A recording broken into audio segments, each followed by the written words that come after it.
So today, NVIDIA launched the RTX 5070, and despite the puff pieces that were totally not paid for, trying to do damage control before review day, somehow I think those puff pieces aren't going to make much of a difference to this reality, where the RTX 5070 simply does not have enough VRAM for modern games. Seriously, I think this could be worse than the situation we had with the RTX 3070 in 2020, which isn't all that surprising because after over 4 years, NVIDIA has only deemed us mid-range gamers worthy of getting an extra 4 measly gigabytes, which is clearly not enough to keep up with the uplift in visuals we are getting from games, again, over 4 years later.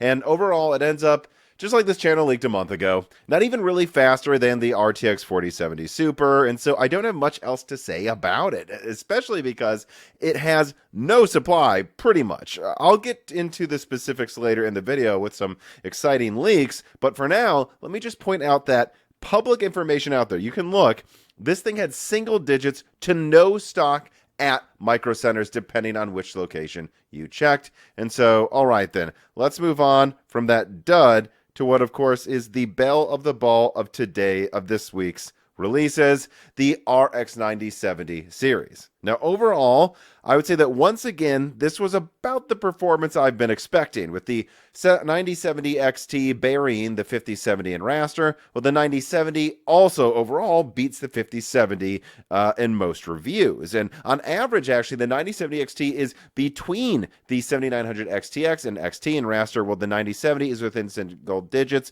of the 7900 XT, again, in rasterization.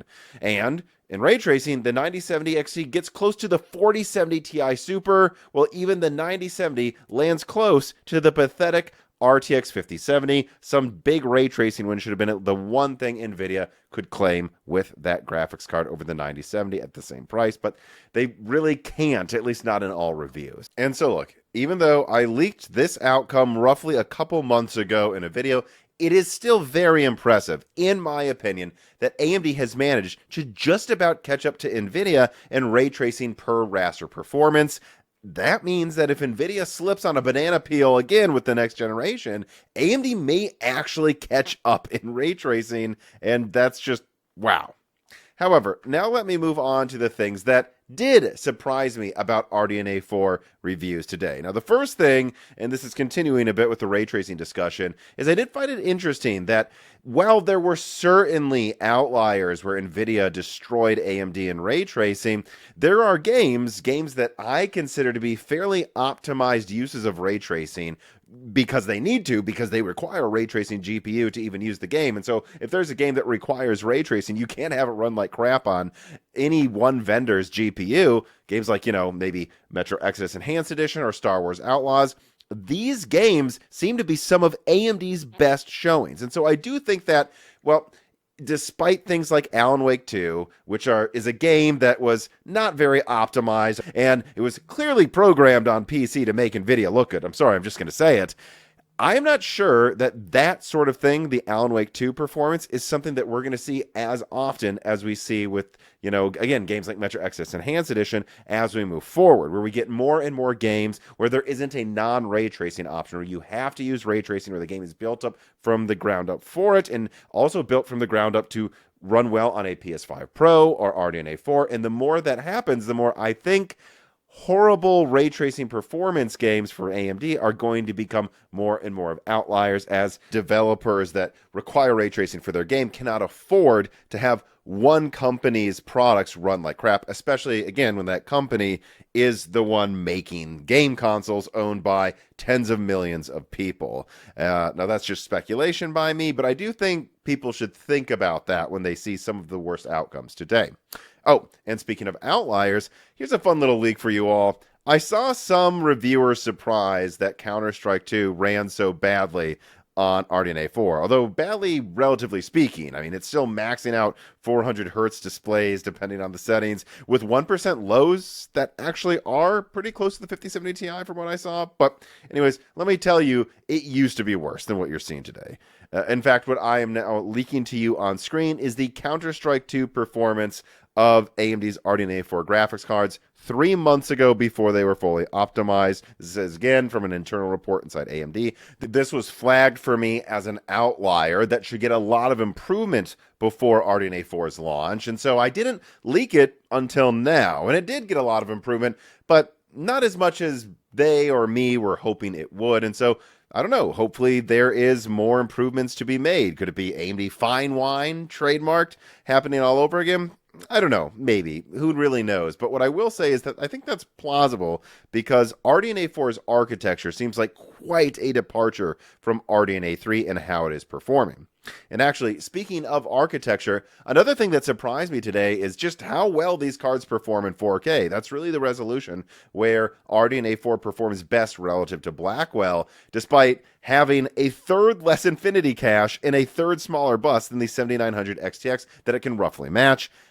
That stood out to me today as good God. The third gen Infinity cache with RDNA 4 is really impressive, and it really makes me wonder if it's this impressive just with 64 megabytes, why there isn't at least 8, 12, or 16 megabytes in all of their APUs by now. But who knows? Maybe that will change with AMD's Medusa APUs. Anyways, though, the final thing that surprised me today was that the power consumption of these cards is, well, odd.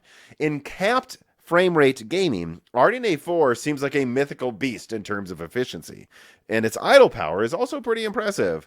But apparently, if you let the RX 9070 XT specifically go nuts with power, it will go nuts with power and maybe even consume 400 watts.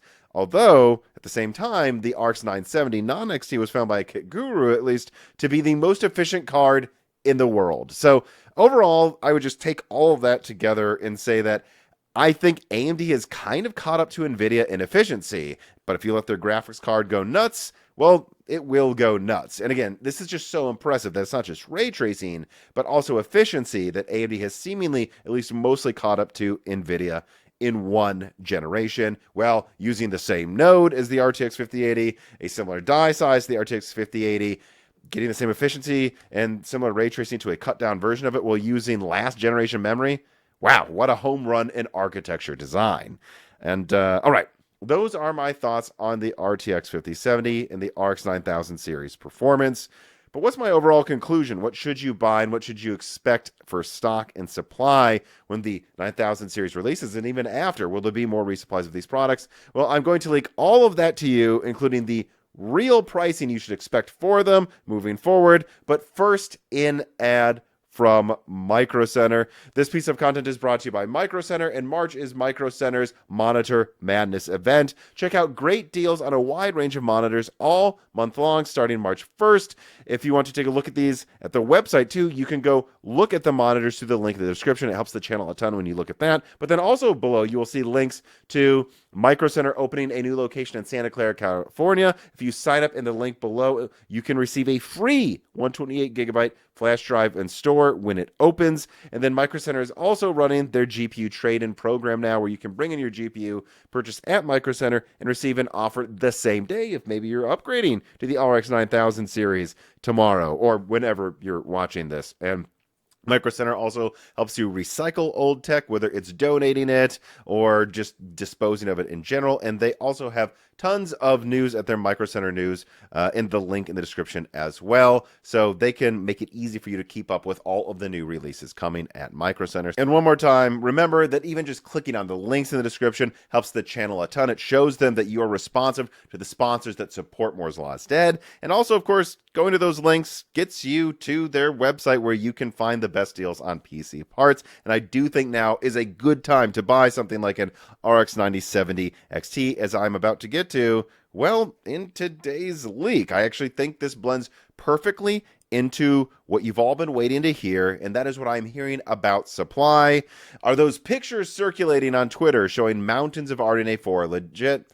Well, let's go to my sources here. Now, this is a handful of sources that were willing to be quoted. The first source, who works at a major online retailer, said that today they checked in their system, today being March 5th, and they said compared to the RX 9070 XT, they will have 8 times 5080, 10 times the 5070 Ti, 14 times 5090, and 27 times 5070 launch supply. Yes, That means if you add up the total quantity of all of the models they had for the 5070, 5070 Ti, 5080, and 5090, you will still have a third the launch supply of just the 9070 and 9070 XT, which is just absolutely insane. And then, again, you also didn't misread this, 27 times 5070 launch supply.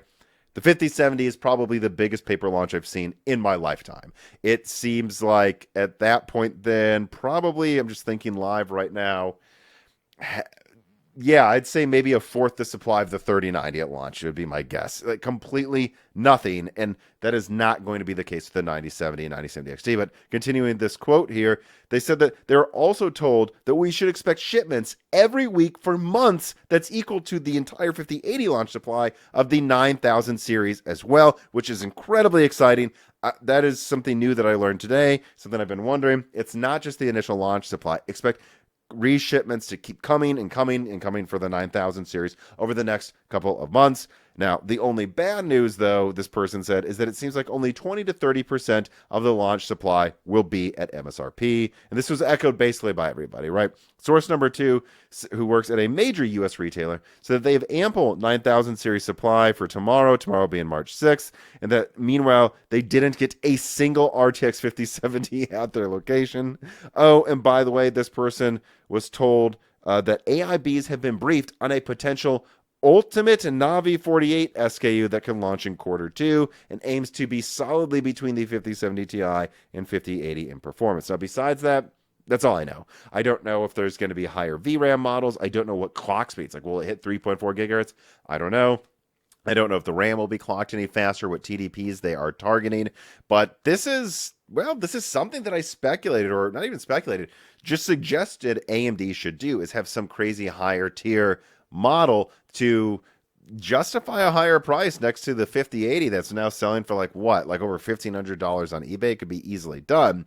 And the only other thing I will say, though, and a warning here, is that I have to assume this is happening. Number one, because AMD can do it, but also number two, because if tariffs continue, AMD wants to try as hard as possible to justify the 9070 XT being compared to, again, the 5080 that will undoubtedly still be sold for like twice as much as what the 9070 XT Ultimate Edition will be sold for. But anyways, moving on to source number 3 here. This person says that at their location, and they're a U.S. retailer, they have about 2 to 3 the 5080 launch supply for RX 9000, but unfortunately, only 20% of that supply will be at MSRP. And to make matters worse, non-MSRP models apparently aren't getting that 1 week temporary rebate. So expect a decent amount of cards at MSRP, yes, but then expect even more to be priced much higher. Oh, and another thing that's silly, AMD is apparently telling AIBs to request that retailers they work with take pictures of MSRP models in stores so that AMD can share them on Twitter on release date, which I'll get into my overall thoughts pretty soon, but I guess I'll just say it right here. You know, the amount of MSRP supply for Blackwell so far has been nearly zero. So this is better. It's better, as you can see here from what I've leaked so far from the first 3 sources, that 20%, 30%, somewhere around there, anywhere between, I'd say, 20% to a third of the supply will be at MSRP. And remember, they have 3 times the supply of all of RTX Blackwell supplied so far. So if you're really quick, I think you will have a decent chance of getting an MSRP model, at least in the United States on launch day. I think it'll be more rare to get MSRP models outside the US, to be fair. And so, that is good. But make no mistake about this. AMD is doing what they think they need to do to make it fairer than NVIDIA. And it is more fair and honest than NVIDIA. But do not expect MSRP cards to be the norm very long. Source number 4 here, in fact, says after 1 week, definitely expect the base price of the RX 9070 XT to be around $670 and easily get up to $750. However, yes, they will have the numbers were ridiculous, by the way, for this source compared to the other. I'm not going to say exactly what they were to protect them, but 10 times the supply of the 5080 launch. So, yeah, at least there is that. And so there you go. Tons of RX 9000 series supply, record low NVIDIA supply so far, and a mixed bag when it comes to the realness of these GPUs pricing. And so now I would say it's almost time to get to my conclusion for overall shopping advice between the RX 9000 series and Blackwell. But, before I get to my final conclusion, I do think this would be a good time to remind all of you that I was not the one who priced NVIDIA or AMD's cards where they were, nor was I the one that told NVIDIA to callously ignore gamers this generation. Don't kill the messenger. In fact, don't kill the messenger, who is me in this case, simply because I also tried to explain why things are priced in a way that we wish they weren't priced that way.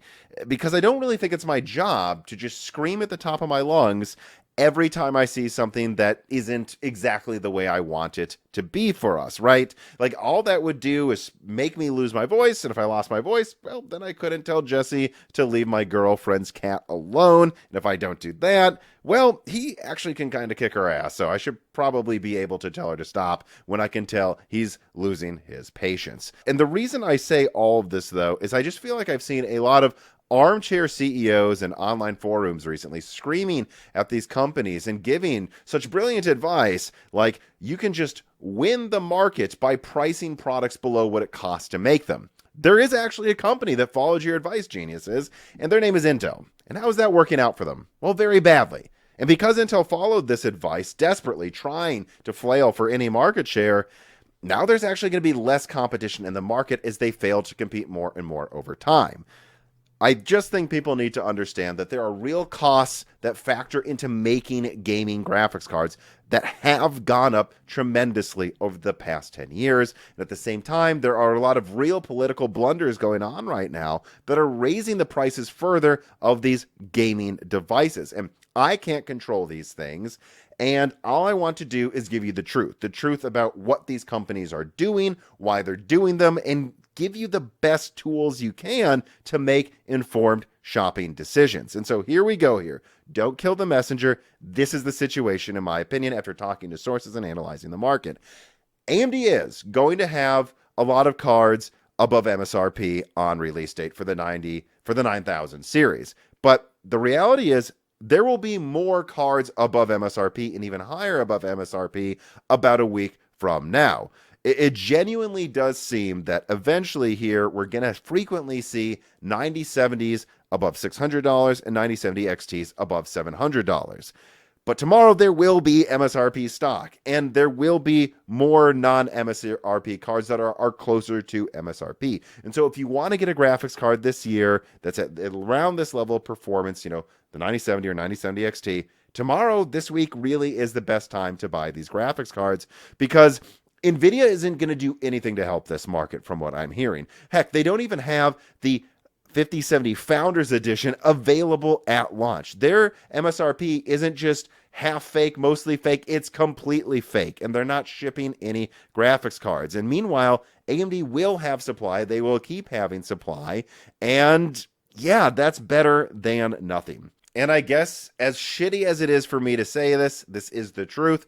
There's above MSRP, then there's stupidly above MSRP with no supply, and the first option is better than the other. So, no, this situation isn't perfect, but it does seem like one company just isn't supplying the market at all while charging 40% above MSRP for the few cards that actually show up at stores, and another company is going against their short-term interests to supply a boatload of cards that, yes, aren't cheap, but could easily be priced so much worse. And so there you go. If we tally it up, AMD delivered on performance, delivered on software. It seems like FSR4 is a home run for a first outing on accelerated upscaling technology. It sounds like they're also going to deliver on supply, and they're mostly delivering on pricing compared to the competition, considering the circumstances. And so therefore, RDNA 4, whether you like it or not, is the obvious recommendation over NVIDIA as of now. And if you want competition to continue,